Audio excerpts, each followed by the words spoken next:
The headlines. Federal government commissions solar-powered water facility at FCT NYSC camp. Tony Elumelu Foundation pledges $15 million for 3,000 African entrepreneurs. Germany closes embassy in South Sudan following violent escalation.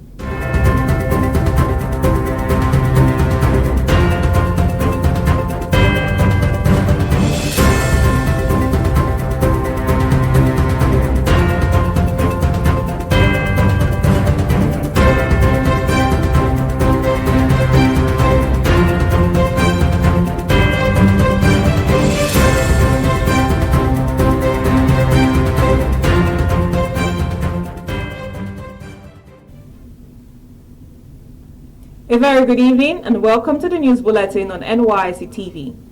My name is Judith Trust Kubwa. Now the news in detail. The federal government has inaugurated a solar-powered water facility at the NYSC orientation camp in Kubwa, FCT, to mark the 2025 World Water Day. Minister of Water Resources and Sanitation, Professor Joseph Utsev, emphasized that the project aligns with President Bola Tinubu's Renewed Hope agenda and the Clean Nigeria campaign. He urged core members to maintain the facility for long-term sustainability. The NYSC Director General, Brigadier General Olakunle Nafiu, represented by the Deputy Director of Planning, Alhaji Abdullahi Jikamshi, appreciated the initiative, noting that water scarcity has long been a challenge at NYSC camp. He stressed that clean water is essential for health and productivity and called for more government partnerships to address such issues. World Water Day is observed annually on March 22nd to raise awareness of global water challenges. In sub-Saharan Africa, 387 million people lack safe water access, a crisis expected to worsen as the continent's population grows. A core member serving in Katsina State, Isiaka Abdulfatai Usman, has provided writing materials to 150 pupils of Sai Amadu Nafuntua Primary School in Kwado District as part of his Community Development Service, CDS. The donated items include pencils, erasers, and exercise books to support indigent students. During the distribution of the items, Usman urged parents, individuals, and the Katsina State government to invest in education, citing economic difficulties that prevent many families from affording school supplies. He noted that some students struggle with a single notebook for multiple subjects, thereby making learning difficult. Usman called on philanthropists to support education, emphasizing that such interventions are necessary for shaping the country's future leaders. NYSC officials, school authorities, and community stakeholders attended the event, commending the core members' effort. The Tony Elumelu Foundation, TEF, has announced a $15 million grant to support 3,000 entrepreneurs across 52 African countries. TEF founder Tony Elumelu said each beneficiary would receive a $5,000 seed grant to boost their businesses. Elumelu emphasized the need for investment in Africa's youth rather than reliance on aid, adding that mentorship and business education are also crucial for success. Since its launch in 2015, the foundation has disbursed over $100 million, creating 1.5 million businesses and generating $4.5 billion in revenue. The CEO of the foundation, Somachi Chris Asoluka, revealed that over 200,000 applications were received for the 2025 batch, from which 3,000 entrepreneurs were selected. She assured that a monitoring system is in place to ensure recipients use the funds effectively.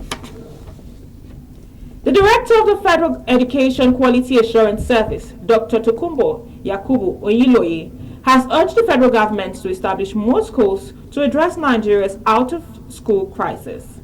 Speaking in Abuja recently, she stressed that inadequate infrastructure and limited schools access contributes to high dropout rates.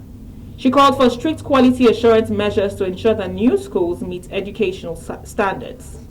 Also speaking, a Lagos-based teacher, engineer Shegun Olawole, also emphasized the need for increased education funding, stating that the government alone cannot resolve the crisis. He highlighted the importance of community involvement in bridging the gap. Olawole added that factors like poverty, conflicts, and cultural norms prevent many children from attending school. Experts recommend alternative education programs and awareness campaigns to encourage enrollment. Community-based initiatives, scholarships, and conditional cash transfers were also suggested as ways to make education more accessible for underprivileged children. We are going for a break to return shortly. Please stay tuned.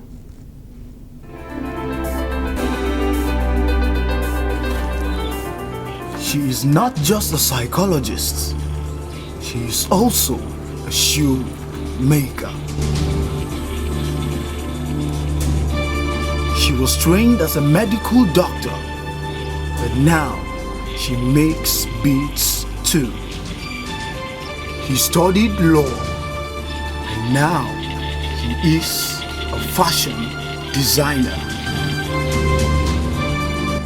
This one has gotten a new skill: makeover. He came into this camp a biologist. Now he is also a caterer. Saeed, skill acquisition and entrepreneurship development, helps you discover a new lease of life. What are you still waiting for? Get up and acquire a new skill now.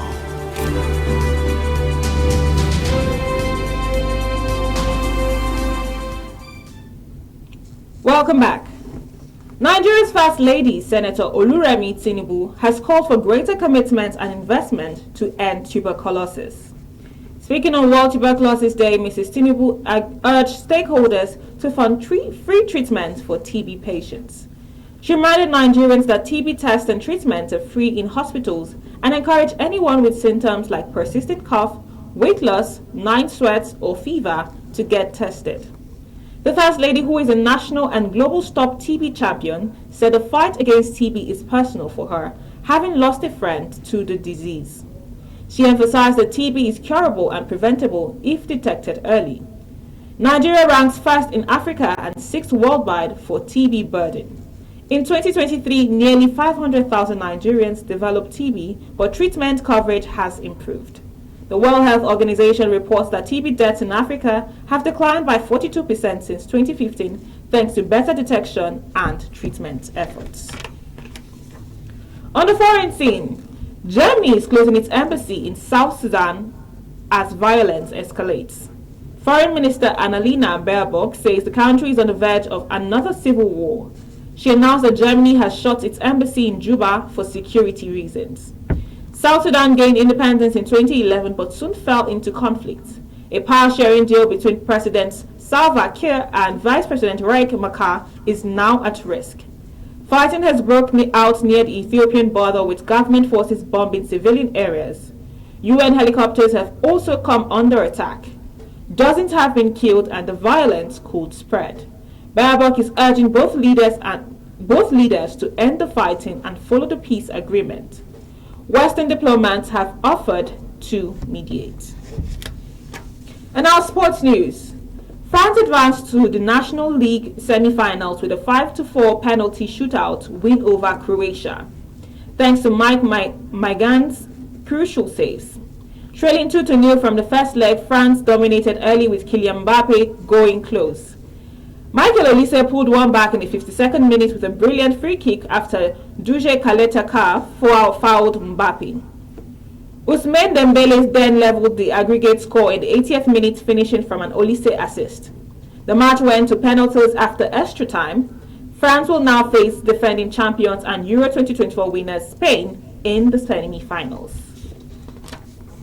And now entertainment news. Nigeria ranks 105th out of 147 nations in the 2025 World Happiness Report, dropping 3 spots from 2024.